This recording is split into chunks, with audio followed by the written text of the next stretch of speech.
buenas tardes. Estamos aquí reunidas para conmemorar, para celebrar el 20º aniversario de la Academia Mexicana de Profesores de Ciencias Naturales. Esta es una academia que ha tenido una historia importante de la cual vamos a platicar ahora, porque estamos aquí reunidas, la presidenta actual, Cristina Rueda Alvarado, y 4 expresidentas. La maestra Ana Isabel León Trueba, que fue la presidenta fundadora de esta academia. Después tenemos a la segunda presidenta, la maestra Gisela Hernández Millán. La tercera presidenta, la maestra Julieta Fierro Hosman. Y la cuarta presidenta, la cuarta expresidenta, es la profesora Adela Castillejo Salazar. Yo soy Silvia Bello, tuve el honor también de haber estado en la fundación de esta academia. Pero ahora vamos a platicar de cuál ha sido la historia, cuáles han sido los retos, cuáles han sido los momentos difíciles de esta academia. Y quiero empezar con la maestra Ana Isabel León Trueba. Ella fue quien, por supuesto, con un grupo de colaboradores, arrancó con esta academia. Ana Isabel, ¿cómo estás? ¿Qué tal? Buenas noches. ¿Cómo te sientes ahora que estamos cumpliendo 20 años de aquello que fue un sueño en aquel momento? En verdad muy satisfecha, por muchas razones. Una de ellas es porque estamos aquí, mujeres que han trabajado muchísimo por construir esta academia y por mejorar la enseñanza de las ciencias naturales en nuestro país. Y realmente para mí es una gran satisfacción poder estar compartiendo este momento con ustedes. Y bueno, recordando hace 20 años, vienen como los recuerdos, vienen por qué iniciamos esta academia, cuáles fueron las motivaciones más profundas que nos llevaron a decidir emprender este camino, que ahora veo que ha sido un camino exitoso, no sencillo, pero sí exitoso, que ha sumado muchísimas voluntades. En esta academia está obviamente la voluntad de todas nosotras, pero no solo. Hay miles de maestros que han participado en las diferentes actividades que ha desarrollado la academia, que hacen un esfuerzo enorme por estar aquí cada vez que se realiza la Convención Nacional, que participan dando a conocer sus experiencias, que participan dando talleres con el Tianguis de la Ciencia, investigadores que vienen. Y entonces yo me siento realmente muy gustosa, de verdad muy satisfecha. No quiere decir que hayamos logrado todos los objetivos, porque no, claro, son objetivos complejos, porque son objetivos que vayan a llevar más trabajo, pero sí hemos tenido muchos éxitos. Y bueno, es un placer estar con ustedes. ¿Y cómo fue qué fue lo que te motivó para crear esta academia? ¿Cuáles problemas te hicieron sentir que era necesario reunir profesores de distintas disciplinas y de distintos niveles de escolaridad para lograr algo? Bueno, mira, en eso hace 20 años había muy poca atención por parte tanto de los académicos de las disciplinas biología, química, física, geografía, hacia los problemas de la educación básica y hacia los problemas de la cultura científica de la población, por un lado. Ese era un problema serio porque incluso la Secretaría de Educación Pública, la enseñanza de las ciencias no era una prioridad. Y yo creo que hemos avanzado, pero no lo suficiente en eso. Siempre se prioriza español y matemáticas, y no se ha visto la importancia que tiene la cultura científica, y más en una sociedad como la que estamos viviendo. Entonces, hace 20 años, mucho menos que ahora, había interés por parte de la academia y por parte de la propia SED en impulsar la enseñanza de las ciencias en la educación básica. Por un lado, ¿no? Por otro lado, también era cierto que había poca motivación por parte de los jóvenes para inscribirse en carreras científicas. O sea, había esos dos problemas, ¿no? Por un lado, una cultura científica muy deficiente en la población, había que evaluar ahora cómo estamos, y por otro lado, pocos estudiantes que deseaban estudiar ciencias. Incluso decían que es un problema también de matemáticas, ¿no? Ah, no, si tiene química y matemáticas, no, yo escojo cualquier otra carrera con tal de que no tenga que llevar ni física, ni química, ni matemáticas. Y este era un problema como muy serio. Por otro lado, había en las escuelas una enseñanza muy memorística, ¿no? O sea, se enseñaba la química de memoria, la física, ¿no? Y no se lograba como ni la motivación ni el desarrollo de un pensamiento crítico, un pensamiento analítico, de una serie de habilidades muy ligadas a la ciencia, de actitudes muy ligadas a la ciencia, y que no se desarrollaban en la educación básica. Entonces, de alguna manera, las personas que participamos en la creación de esta academia, veíamos que era fundamental vincular a los maestros desde preescolar hasta educación superior, para que juntos pudiéramos reflexionar sobre los problemas que teníamos en la enseñanza de las ciencias. ¿Por qué la sociedad no lográbamos incidir para que la sociedad tuviera una cultura científica más arraigada? ¿Y por qué pocos estudiantes querían estudiar ciencias? Entonces era muy importante unir esfuerzos, porque muchas veces se pensaba y se responsabilizaba, por ejemplo, a los maestros de educación básica de todos los problemas que los estudiantes tenían cuando llegaban a preparatoria o a la universidad. Entonces se decía, no, la educación básica es muy mala, los maestros no saben ciencias, llegan con una preparación terrible, y únicamente se responsabilizaba a la educación básica, pero no se participaba para resolver los problemas. Entonces, ese es un aspecto muy importante, la participación. Gisela, ¿tú cómo te sentiste al llegar a la presidencia nacional, después de la labor que había desarrollado Anabel con su equipo de trabajo?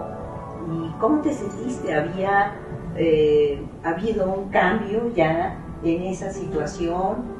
¿Había mucho trabajo que hacer todavía? ¿Cómo viste la cosa?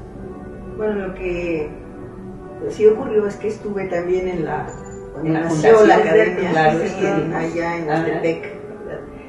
¿Por qué? Porque siempre había tenido el interés de buscar caminos para mejorar la enseñanza de las ciencias naturales, por muchas de las cosas que he mencionado aquí en Isabel. Tuve la oportunidad desde ese momento de participar muy cerca de ellas, de pues otras personas que estaban también colaborando con ella, ¿verdad?, para la organización de una convención. Y ahí me fui involucrando un poco a poco, pues conocer un poco más, porque para mí era desconocido la problemática de la educación básica, por ejemplo, ¿no? O sea, estaba en la universidad y entonces pues era mi mundo, ¿verdad? Y pues, si bien buscaba caminos, no había encontrado, no conocía mucho la educación básica. O sea, fui conociendo un poco, ¿verdad?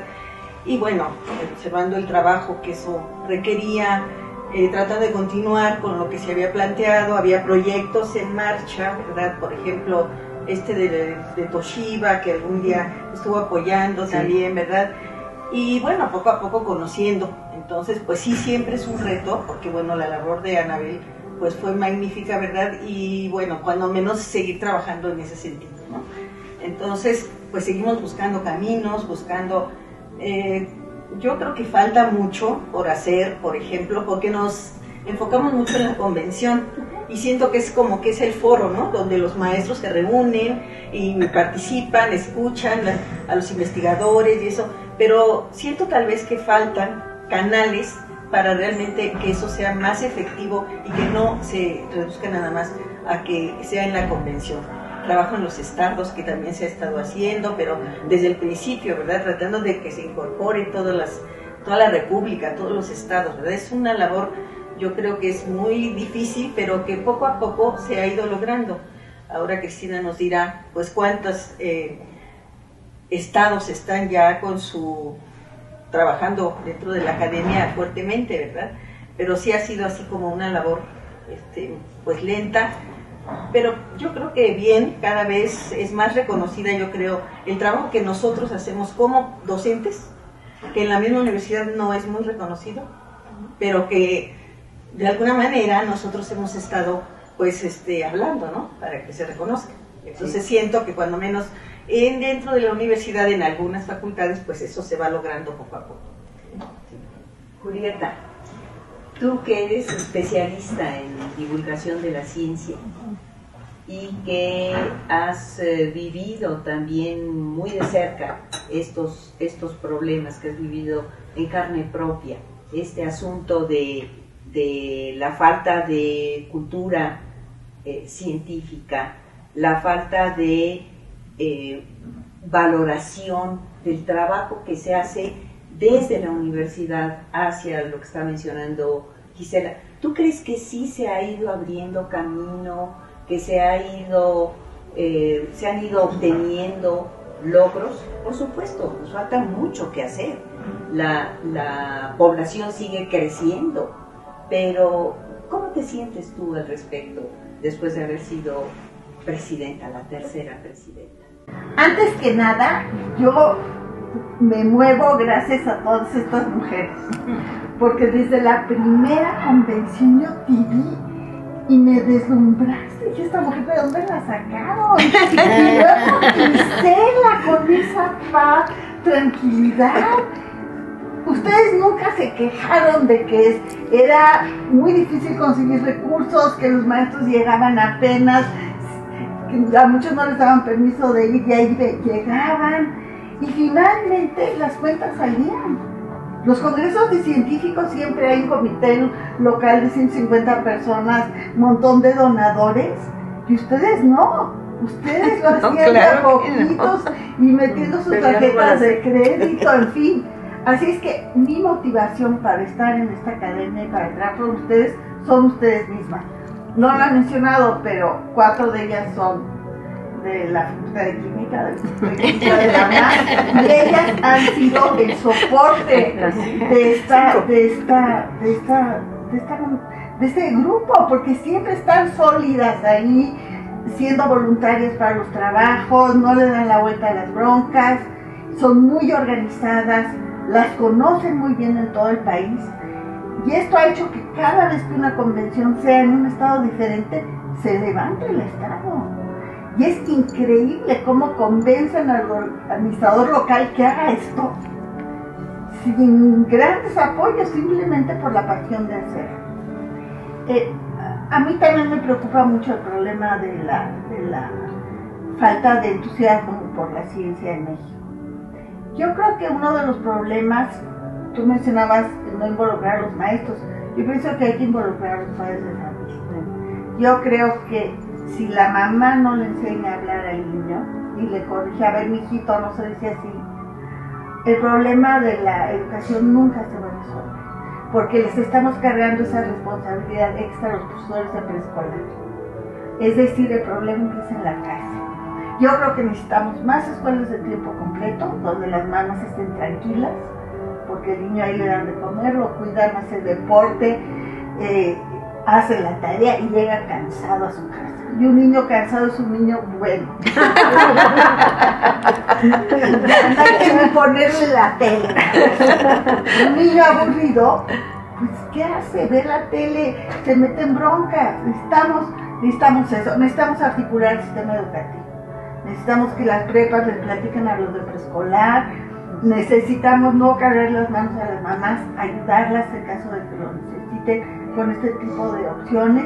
Necesitamos estrechar los lazos entre las universidades y el resto de la población y las escuelas normales, y esto no lo hemos podido hacer. Hay muchos esfuerzos, hay veces que tiene mucho éxito, y donde más se nota el éxito es en estos momentos. ver a los profesores que después de 40 horas de autobús llegan felices y la cara radiante porque va a haber otro congreso. Creo que esto ha motivado a muchas de nosotras a pensar seriamente sobre la educación científica, lo que tú decías, Gisela, a escribir artículos sobre esto. Para mí esta asociación ha sido el motor para publicar en revistas para maestros. Porque cada vez que se me ocurre algo, digo, lo tengo que publicar. Y yo creo que ese motor, aunque todavía no está en la página de la academia, un día lograr tener. Es decir, que quienes escribimos sobre educación, formal o informal, estemos ahí presentes. También lo que decían ellas, lo que tú dices que haces, que vas a los estados a promover a la academia, eso habla muy bien de ti y creo que por ahí va la cosa. Yo como divulgadora, pues sí quieren que les diga, siento que hay mucho que hacer, me duele lo de la ciencia, pero para darles un ejemplo de lo que pienso hacer. Yo he tratado de involucrar ballet en mis conferencias y ahorita estoy planeando un ballet donde que se va a llamar Las Brujas de la Ciencia. Y en el primer acto están así la bruja de la química, la física, las brujas como en la alquimia. Sí, así. Y como en la Inquisición. Torturando a los profesores y luego los programas horribles torturando a los profesores y los maestros santos torturando a los niños, en fin. Pero después deciden estas brujas, y la reina de las brujas aparece, es la bruja de las matemáticas. O sea, la peor de todas. Deciden ir al reino de la naturaleza y resulta que todo es bonito. Se entiende la ciencia y se disfruta porque todas nosotras nos gusta la ciencia, estamos enamoradas de ella, no sabemos cómo a todo no le puede gustar. Y bueno, estas brujas se funden, pero entonces sale la bruja de la lexicografía, del derecho comparado. Bueno. Así es que, sí, queridas amigas, yo las admiro, las quiero de corazón, es el esfuerzo que le han puesto y ustedes han sido mi motor y les estoy muy agradecida. Pero hemos ido, ¿no? Sí, hemos ido, sí, claro. Y ella, bueno, Adela y Gisela fueron mis alumnas y yo, bueno, pues a Adela le digo por su nombre de cariño, a Gisela también la quiero mucho, pero todos le decimos Gisela. Bueno, y ella, ¿tú cómo ves?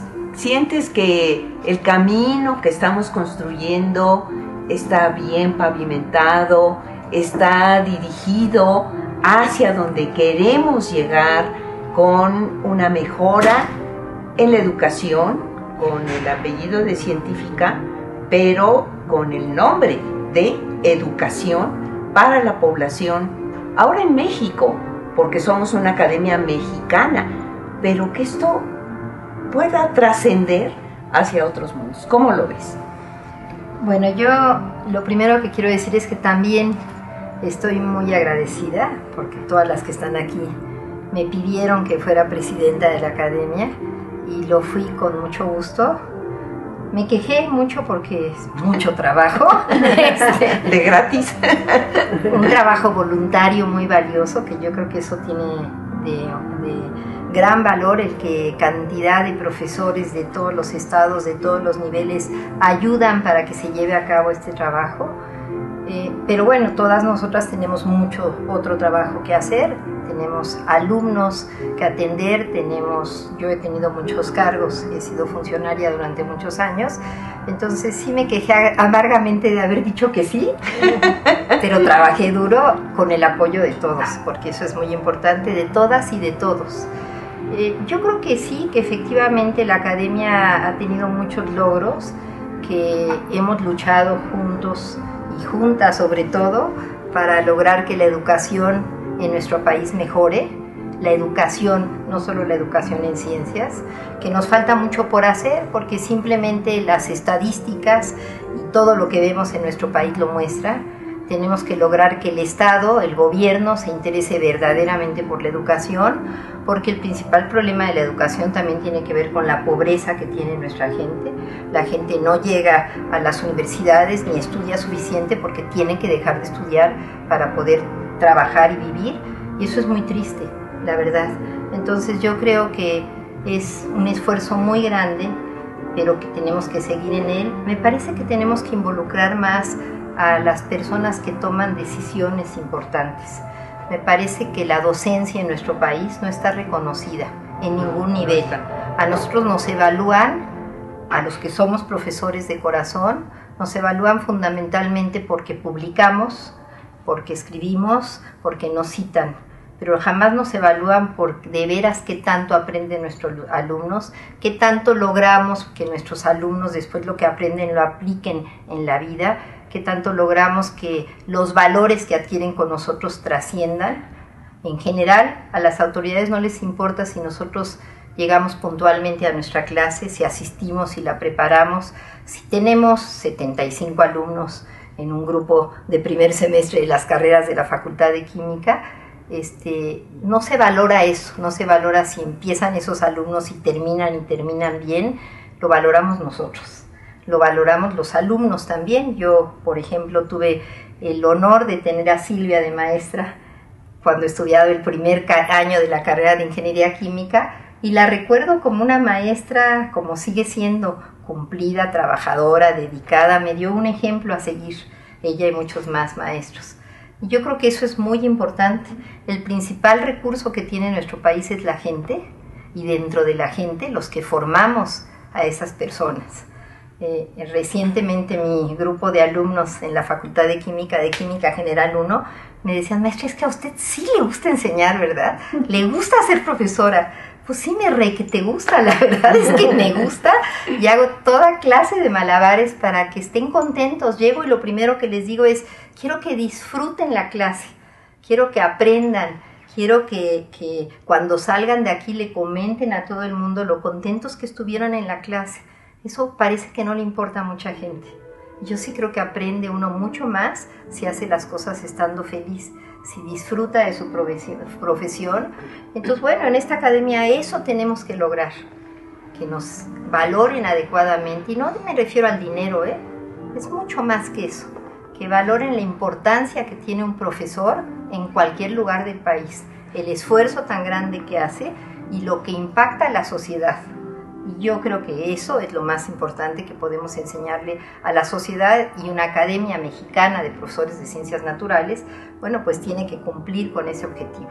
El nombre es precioso, porque en primer lugar academia, después mexicana, ¡viva México! Nada como México, ¿no? De veras, tenemos un país precioso que debíamos de sentirnos profundamente orgullosos siempre de él, siempre. Después de profesores, yo pues tengo pocos años trabajando como profesora, 39, pero cada día me entusiasma más. Ahorita estoy metida con las tecnologías de información y comunicación y aprendo cada día más cosas que puedo enseñarle a mis alumnos. El camino es enorme, ¿no? Y después, bueno, ciencias naturales, pues es fantástico. La verdad es que el nombre dice mucho y el reto para todos nosotros es enorme. Lo que tenemos que hacer es unir esfuerzos. Yo quiero decir que cuando yo fui presidenta tomé mucho en cuenta la opinión de las expresidentas. Claro. Les tengo un enorme respeto, las reunía periódicamente, hicimos muchas cosas en conjunto, decidimos volver la academia, las convenciones internacionales, elegimos juntas 2 estados preciosos de la República. Hicimos una convención en Campeche y otra una en Zacatecas primero y después en Campeche. Y bueno, tuvimos grandes apoyos y pues eso ya se queda para siempre en nuestro corazón. Sí, pero en este lapso ha habido muchos cambios sociales, políticos, económicos, en la educación también. Entonces ahora ya no voy a dirigir la pregunta a alguna de ustedes en particular, sino incluyendo a Cristina, nuestra actual presidenta.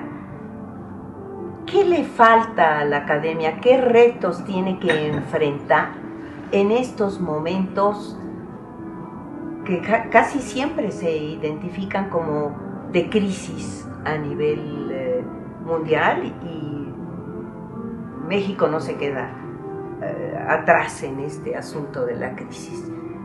¿Qué le falta a la academia? ¿Hacia dónde tenemos que dirigirla? Yo creo que ya lo habíamos planteado cada una de las presidentas en su momento y lo busco retomar ahora, pero sí me gustaría que en el futuro la academia fuera un referente para las autoridades, para la sociedad, acerca de hacia dónde va la educación en ciencias naturales. Que sería interesantísimo que los profesores de ciencias naturales nos preguntaran hacia dónde queremos que vaya la enseñanza de las ciencias naturales. Ya hay cambios de planes de estudio, nuevos libros de texto, nuevas maneras de formar a los profesores de parte de los ministerios, de la Secretaría de Educación, y la academia no participa como un conglomerado donde hay profesores muy interesados. Lo vamos a ver en la convención, que han hecho muchas propuestas muy interesantes y que aquí se quedan, por fortuna las divulgamos, pero que la academia pueda ser un referente para las autoridades como un punto más de toma de decisiones. Eso sería fundamental, que buscáramos la manera que el Estado reconociera a la academia como un órgano importante de asesoría, de alguna manera, para que realmente pudiera ir en otro camino. Hay mucha riqueza en los profesores de educación de todos los niveles educativos, preescolar, primaria, secundaria, etcétera, y no nos toman en cuenta.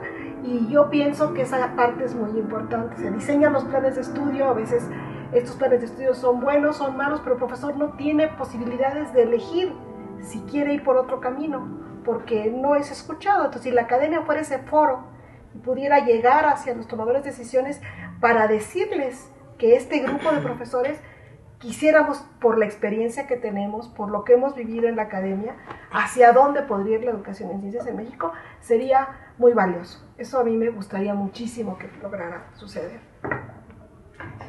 Yo creo que esto que menciona Cristina es muy importante, porque tiene que ver con la concepción de maestro que permea tanto a la Secretaría de Educación Pública como en general a la sociedad, donde sobre todo los maestros de educación básica, déjenme referirme a ellos, no son considerados como con la capacidad para poder definir las políticas curriculares o las propuestas de formación de docentes o las propuestas didácticas, los modelos de enseñanza que deben implementarse. Se considera, así lo piensa la SEP, porque así actúa, que los maestros tienen que obedecer los dictámenes que se toman muchas veces desde pequeños grupos que tiene la SEP, y que, lo digo porque un poco lo conozco, o sea, muchos de ellos ni siquiera tienen la experiencia ni han pisado las aulas de educación primaria, ¿no? Este ha sido un problema como muy serio. Entonces, de alguna manera la academia desde el principio sí puso como ese punto en el centro de la discusión. Me acuerdo que hacíamos mucha presión sobre la SEP y sobre el sindicato para que considerara como un derecho de los maestros de primaria, preescolar y secundaria la posibilidad de asistir a la academia como un espacio que cualquier académico tiene. Comparábamos un poco los derechos, por llamarlos así, que tienen los investigadores o los profesores de media superior, y no se diga los de posgrado, que tienen incluso pagados viajes no solo en México sino al extranjero para poder asistir a una serie de eventos como ¿no? Ligados pues a la materia de trabajo que ellos tienen. Y sin embargo, a los profesores de educación básica se les niega. Tuvimos serias discusiones con la gente del sindicato y con la SEP en esos primeros años, donde no daban permiso, que no podían dejar a los maestros, no podían faltar los días para ir a la convención, y ni se había recursos para ello.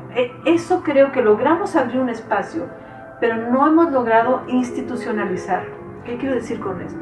Que si ustedes piensan, como profesoras de la Facultad de Química, tienen ustedes derecho a asistir a cierto número de congresos al año. Y hay un presupuesto que ya tiene la facultad para apoyar a sus profesores en estas actividades. Bueno, busquémoslo en la Secretaría de Educación Pública. Eso no existe. Los maestros de primaria, de secundaria, no tienen derecho a eso. Y bueno, esa fue una lucha que dimos, lo logramos, abrimos espacios, la SEP y el sindicato pagaron becas a los maestros para que asistieran, pero no logramos institucionalizarlo. Ese es un reto. Como dice bien Cristina, necesitamos que los maestros de educación básica sean reconocidos como sujetos académicos con capacidades intelectuales y formativas para definir políticas y para poder reunirse y discutirlas con sus pares. Claro. Y eso pues todavía nos falta un camino largo. Sí, Julieta. Sí, a mí me gustaría comentar algo. Has hecho una cosa magnífica para esta convención. Va a venir el doctor Narro, el rector de la UNAM, y va a venir el gobernador del estado, de Toluca. Estamos en Toluca, en el Estado de México. El presidente entrante, Peña, es del Estado de México también. Y creo que este mensaje que van a recibir ambos durante la inauguración es clave. Yo creo que estas cosas que están discutiendo sería muy conveniente socializarlas con el secretario de Educación del Estado para ver si se dan unas vueltecitas o pedirle al señor gobernador que si puede invitar a un par de maestros, él personalmente, para que vean lo que se está haciendo aquí. Porque esto va a anclar muy bien al gobernador con el sistema educativo y con el nuevo presidente. Yo pude estar en la secretaría, pude estar trabajando con el Gabinete de Transición de Cultura de Peña. Y a la reunión que tuvimos con él, 8 personas, estaba el secretario de Educación de la Transición. Es decir, el presidente le queda muy claro que sin educación buena no hay cultura, y si no hay cultura no hay civilización. Y creo que también tienes ahorita una magnífica oportunidad en promocionar lo que dice Adela. Enseñar por gusto. Todas somos maestras, nos encanta. Ese es el punto clave. Por desgracia hay muchos maestros que pierden ese entusiasmo por enseñar, pero tiene remedio. Un remedio es romper con lo que están haciendo y venir a una convención. Y tú puedes vender esta academia como el germen para que haya academias de otras disciplinas. Y creo que estás tan bien posicionada, sobre todo porque hay tantas personas importantísimas en el mundo educativo que vienen de fuera, que mañana es tu momento. Y yo quiero y sé que lo vas a hacer bien. Y estoy muy contenta con tu capacidad convocatoria. Muchas de nosotras hemos padecido así, ¿cómo lo vamos a hacer para inaugurar? No sabemos nada, ¿no? Felicidades. Gracias. Pues yo creo que un logro puede ser trabajar en pequeños núcleos. Si se hacen muchos nodos en el país, seguramente vamos a crecer más. Entonces, pues una de las cosas que ya existían de antes, porque inclusive están los propios estatutos, es la creación de comités estatales, pero por angas o mangas, como se dice, no se crearon formalmente. Entonces, pues hubo el impulso, no es el impulso mío, sino el impulso de grupos de profesores, como el Comité de Chiapas, que llegó con mucha fuerza a Zacatecas y después a Campeche, y ellos con ese motor, pues ya crearon el primer comité estatal, pero esas logró que también sucediera en Puebla, con profesores de diferentes niveles. Cada estado tiene su manera de llegar y su manera de organizarse. El estado de Chiapas lo hizo a través del nivel básico, profesores que eran ATPs, asesores técnicos pedagógicos, supervisores, se juntaron y crearon el primer comité. El estado de Puebla es una relación distinta entre la universidad, la benemérita, el nivel medio superior, el nivel básico, escuelas privadas, es mucho más diverso. Es un esfuerzo distinto, pero que también ha sido exitoso. Acabo de regresar de Chihuahua y también un grupo de profesores muy entusiastas formó el primer comité estatal, y el Comité Estatal del Estado de México fue la inauguración, su instauración fue apoteósica, fue en este mismo hotel y tuvimos una inauguración con 600 profesores. Entonces fue increíble cómo se están involucrando los profesores de estos 4 estados. Y hay otros estados como Sinaloa que en un momento más va a hacer también su instauración, y Campeche por diferentes motivos no lo logró, pero ya lo quiere lograr. Entonces yo pienso que mientras no se desvinculen como una organización, que no empiece a haber comités estatales autónomos, como poder pasar, y en eso tenemos que trabajar un poco en los estatutos para que las cosas no caminen de esa manera, y que de veras podamos hacer estas redes y que haya profesores de todos los niveles. En esta vez que fui a Chihuahua a encontrar profesores de la Universidad de la Autónoma de Chihuahua participando en los talleres que dieron en Chihuahua, era increíble porque estaba esa vinculación que estamos buscando entre todos los niveles. Y yo creo que hacer ese trabajo, ese granito de arena en los estados, si lo logramos a nivel nacional, va a ser más fácil, porque somos muy centralistas, desafortunadamente. Cuesta mucho trabajo hacer algo a nivel nacional. Sí, yo quería comentar algo. Sí. A lo mejor no tiene mucho que ver con lo que están diciendo, pero es que veo que la academia, por supuesto, que ha progresado, incluso en la organización de las convenciones. Sí. Entonces yo quiero recordarles la de Veracruz. Tú estabas. Yo era tesorera. Tú eras tesorera. Y entonces fue una cosa que ahí es en donde surgen las tarjetas de crédito, que tuvimos que dar las nuestras porque no había dinero para apartar los hoteles. Y decimos, pues a ver de aquí, si no nos vamos a Lecumberri, ¿no? Porque quién sabe, si no vienen los maestros, ¿no? Y estábamos intranquilas por eso, ¿no? Muy intranquilas. Y de repente, bueno, pues ya llega la noche anterior a la convención y al otro día decías, ¿qué es esto, no? La multitud ahí, terrible, porque todo el mundo decía, pero qué organización, qué desorganización más bien, ¿no? Qué terrible, pero la gente estaba contenta. Y yo era muy ingenua, porque decía, maestro, ¿y cómo llegó tan temprano? Pues ¿a qué hora salió su vuelo?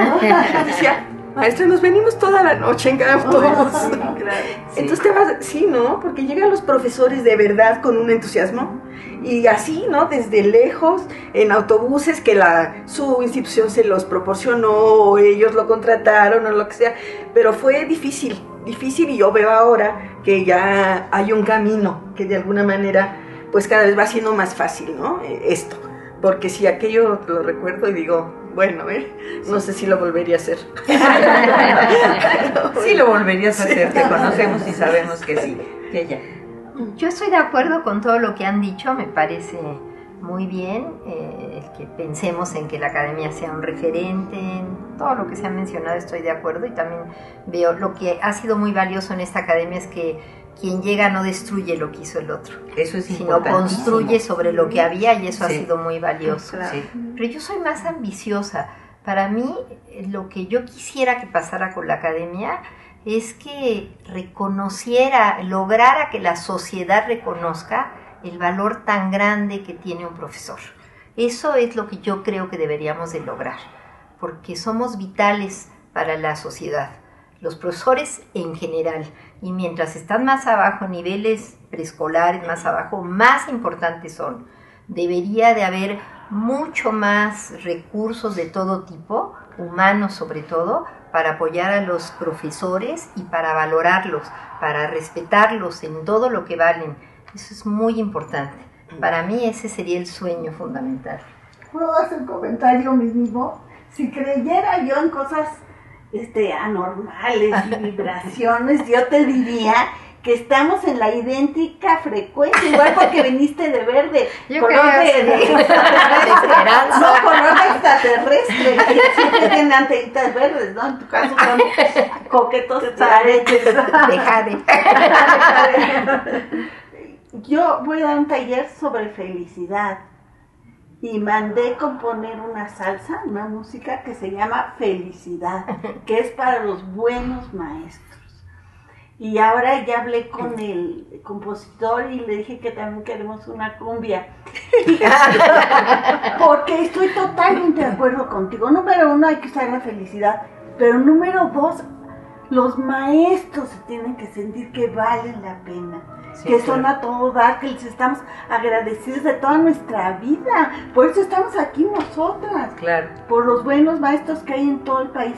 ¿Cómo se les ocurre que podemos lograr una participación de los maestros que vaya más allá de la asistencia a las convenciones, de enviar sus trabajos, bueno, elaborarlos a lo largo de 2 años. Las convenciones son algo fantástico. Yo las he disfrutado, he sufrido la organización previa en muchos de los casos. En todos los en casos. algunos no. Me dijeron, nunca has sido más bienvenida, porque llegué con un cheque.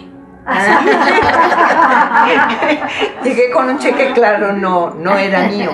Pero independientemente de esto, la convención dura 4 días, 3 días. Y después, ¿qué pasa con nuestros profesores? ¿Cómo trasciende esa convención? ¿Hacia dónde tendríamos que caminar para lograr que la participación sea más intensa, pero sobre todo más profunda? Mira, yo quisiera unir tu pregunta por un lado, Ajá. Y lo que expresaba Julieta por otro. Y Adela, que hablaba de la valoración social del trabajo de los maestros. Uh-huh. Yo creo que la propia academia tiene que dar como un pequeño salto en este sentido. Los maestros van a ser valorados en la medida en que la educación que dan a los hijos sea útil y sea valorada por los padres. Y esto yo voy a pensar ahorita un poco en el área que yo trabajo, que más bien zonas rurales e indígenas, y donde muchas veces el maestro es mucho más valorado que en las zonas urbanas. Sí. Pero aún así, actualmente, porque ha habido toda una campaña de desprestigio a los profesores. Sí, sí, sí. Pero bueno, ¿en qué medida pueden ser valorados? Pues en la medida en que lo que se aprende en la escuela sea útil para la sociedad. Y más en el caso de las ciencias, generalmente lo que se enseña en la escuela difícilmente se usa en la vida. Y esto es un problema que tenemos muy serio y que de alguna manera hemos querido modificar en las diferentes propuestas curriculares que se han hecho desde 1970 hasta ahora. Sin embargo, yo creo que estamos lejos de eso. Yo creo que ahí tenemos un problema muy serio que tiene que ver, ahí yo diría, un reto interno a la comunidad de profesores y de investigadores en la enseñanza de las ciencias, que tenemos que replantearnos qué es lo que estamos enseñando, a quién les sirve y para qué les sirve. Porque lo que yo vivo cuando estamos en las comunidades es que la escuela va para un lado y las necesidades de las comunidades van para otro. Y quiero decirles que en las comunidades rurales y urbanas, la necesidad de saber sobre los procesos, por ejemplo, productivos, sobre los procesos naturales con los que constantemente están involucrados, están trabajando, pues ellos trabajan con la naturaleza. Trabajan con la siembra, trabajan con lo forestal, trabajan con lo apícola, trabajan con el ganado. Hay toda una serie de conocimientos que los campesinos, por poner un ejemplo, un grupo social importante, requieren de conocimientos, y más en una sociedad donde cada vez les llegan paquetes tecnológicos, formas y demás, que los invaden y les quitan el control de su propio trabajo. Pero no hay el saber para poder enfrentar y poder valorar lo que el ingeniero, lo que el vendedor de agroquímicos me está ofreciendo, y no tengo elementos desde la formación científica que me permita tomar decisiones adecuadas. Y esto ha llevado a problemas muy serios en el campo.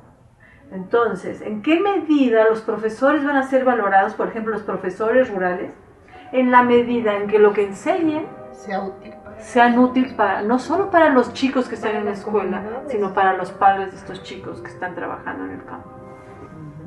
Julieta. 2 comentarios. Yo pienso que hay que tomar armas en el asunto. Todas estamos de acuerdo con lo que estás diciendo. Yo creo que en cuanto haya un secretario de Educación, la academia, nosotras, tenemos que ir claro, al secretario. Vayamos. Claro, vayamos. Y vayamos con esta idea que es clarísima de tratar que los programas y planes de estudio tengan más sentido a los alumnos y a sus comunidades. Yo creo que esa propuesta así clarita, sin mayores detalles, sin decir que nosotros vamos a meter con los maestros ni con el trabajo de ellos, simplemente que tenemos inquietud y que podemos asesorar. Yo creo que sería muy importante. De hecho, yo escribí un documento largo que le pedí al Pleno Nacional que lo revisara. Ajá. Y se lo mandé al maestro Aurelio Nuño, que es el encargado de la transición en este gobierno para educación, para que viera que existimos y que hacemos cosas y que tenemos interés en tener una charla con él. Ya estamos muy cerca de tiempo, pero sí por lo menos que haya que sepan de su existencia. Y también le escribí otra similar al doctor Bolívar, porque aquí hay una vinculación entre la ciencia y la educación, y él es el del equipo de transición en el campo de ciencia y tecnología. Lo estuvimos discutiendo en el pleno para poder enviarla, la enviamos, no hemos tenido respuesta, pero creo que hay que seguir insistiendo porque es importante que se considere la academia para esta toma de decisiones en las políticas públicas en el campo de la enseñanza de la ciencia a nivel nacional. Bueno, quisiera comentar rapidísimo algo que Adela, yo creo que ella nos puede ayudar en otro propósito de la academia, que es ayudarnos a dar un taller de cómo escribir textos para los maestros, cómo escribir sus artículos a distancia, y también por qué no hacer cápsulas de ciencia, que los maestros las hagan, esas modalidades. Ya sé que siempre te pido cosas, te meto en lío porque dices que sí. Eres la cansante de todo. Te dejo botada, perdón por la interrupción. Y sí, Cristina, hay que hacer cita con estos temas.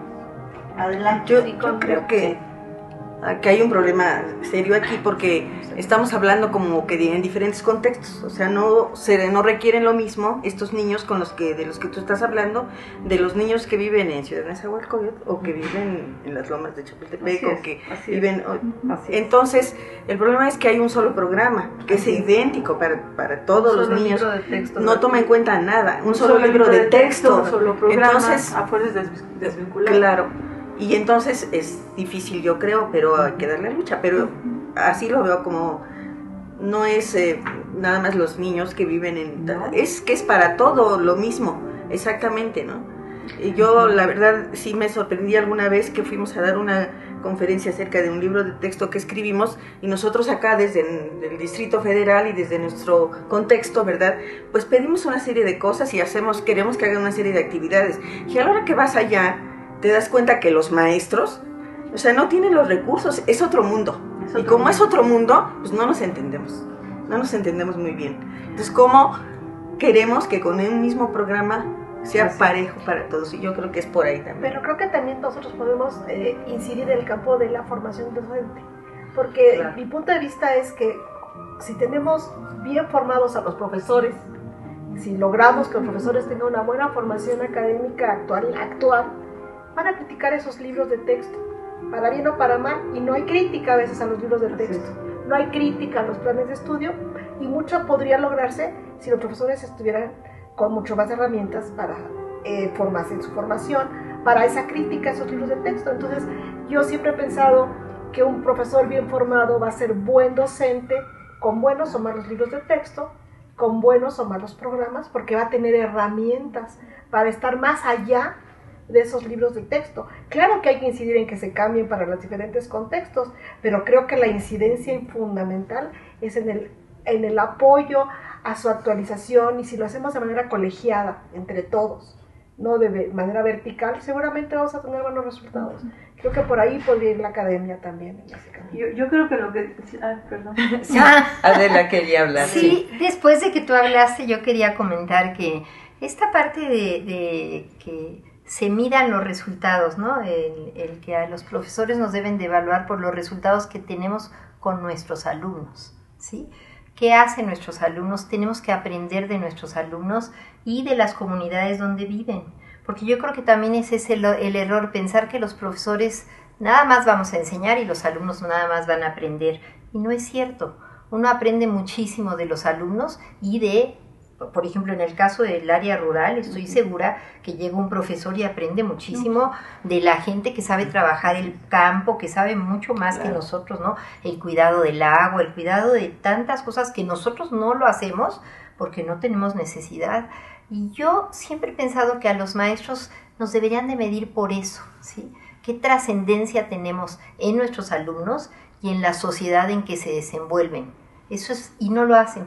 Yo siempre lo he dicho desde que me involucré en esto de la educación y ser profesora, yo dije, ¿a qué profesor me gustaría parecerme de tantos que yo he tenido en mi vida?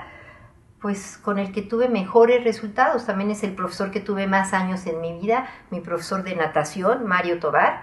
Fue mi profesor estrella, porque me enseñó a nadar, me enseñó algo que ahora está perdido. La gente cree que no tiene que hacer actividad física, y yo creo que eso es fundamental, que la gente haga actividad física en serio, que se cuide, que cuide su salud en todos sentidos. Y bueno, ese profesor tenía resultados. Salíamos en los periódicos y decían que éramos la aplanadora, el deportivo donde él entrenaba, y tuvo campeones olímpicos y panamericanos. Y yo creo que eso nos falta, tener resultados, que se deje de decir que México está en los peores lugares de educación en nuestro país, que hagamos mejores evaluaciones y que mostremos lo que somos, pero además que lo mostremos por la educación que damos en el país. Me parece que eso es muy importante que lo hagamos. Fíjate, déjame añadir una cosa más, Adela, a esto, porque muchas veces queremos evaluar a los maestros y a los alumnos con una serie de instrumentos externos diseñados en otros países, en otras realidades, y que no necesariamente nos dan un resultado que sea significativo para la sociedad. Exacto. Por ejemplo, digo yo, a ver, hay una serie de problemas, es que no logramos a veces captar la importancia que la enseñanza de las ciencias tiene para esta sociedad mexicana. Yo puedo dar algunos ejemplos. No solo es lo rural, yo ponía lo rural porque puedo hablar de ello, porque es donde trabajo y donde parece ser como más evidente la necesidad de esta serie de conocimientos ligados más a la naturaleza, ¿no? Pero hablemos, por ejemplo, de decisiones que tiene que tomar la sociedad mexicana, ¿no? El petróleo, ¿sí? Simplemente el petróleo. Claro. Resulta que si tú hacemos una encuesta y les decimos, bueno, se está discutiendo si se debe privatizar o no privatizar el petróleo. O aguas profundas. O el regalito en aguas profundas que nos prometía, ¿no? Bueno, no hay elementos en esta sociedad que permita decir y evaluar las diferentes propuestas de política pública que está implementando el gobierno, y el ciudadano no sabe si lo que está diciendo es bueno o no, si nos están engañando o es una política correcta, si nos va a hacer avanzar o nos van a quitar una cuestión que es profundamente de los mexicanos. O sea, no hay elementos y yo me pregunto por qué. ¿Por qué si se pasan? Y nada más pensemos cuántas horas se pasan los niños y luego los jóvenes y luego los que están estudiando la licenciatura, y les preguntamos y no sabemos. Si yo les digo la minería, ahorita el país, las mineras europeas y canadienses tienen los ojos puestos en nuestro país. No solo los ojos. El 70% tienen las manos metidas en 70% de nuestro territorio tiene minerales. Claro. Las comunidades rurales e indígenas, en su mayoría, son dueñas de esa tierra. ¿Qué va a pasar? Pues, ¿qué está pasando? Está pasando. ¿Qué está pasando? ¿No? ¿Cuáles son los mecanismos que utilizan estas grandes compañías para sacar los minerales? Allá es a cielo abierto.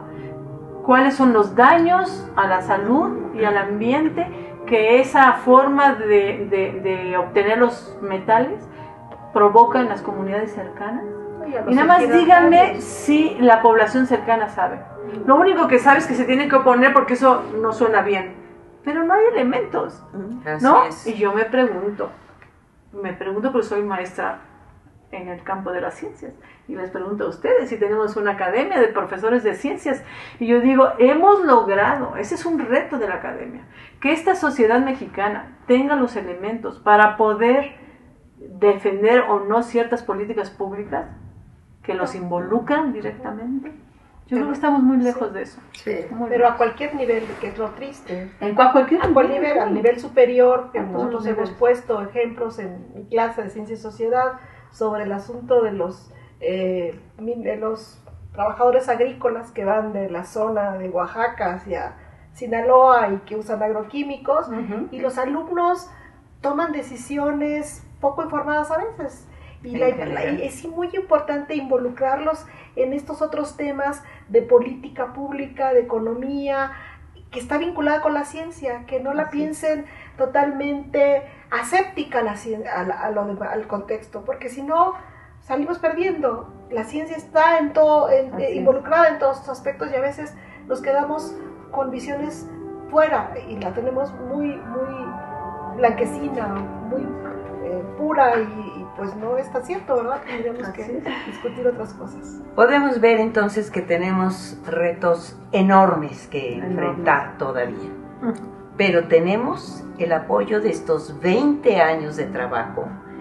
Tenemos el crecimiento de la academia, tanto en estados, en áreas, en participación de profesores de distintos niveles de escolaridad, y esto nos permite ver con alegría el futuro de la academia y el futuro de la ciencia en México.